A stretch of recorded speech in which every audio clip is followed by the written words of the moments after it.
seperti apa sih? Iya, ya usia 29 tahun aku selalu doain mudah-mudahan segera dapat jodoh ya.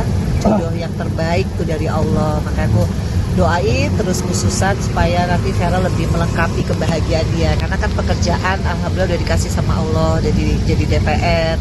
Tinggal pendamping hidupnya. Nah itu aku nggak tahu di siapa, tinggal kita doain aja. Tapi kan kemarin sempat dekat sama Fuji juga. Apa masih dekat atau memang? Nah itu mesti tanya sama orangnya ya, jangan tanya sama aku. Tapi yang jelas kalau Mas Vera kan memang banyak banget temen-temennya ya, gitu. Mau yang laki-laki, mau yang perempuan. Tapi siapapun lah, intinya yang dekat sama Mas Vera, yang bisa bikin Mas Vera happy, pasti aku dukung.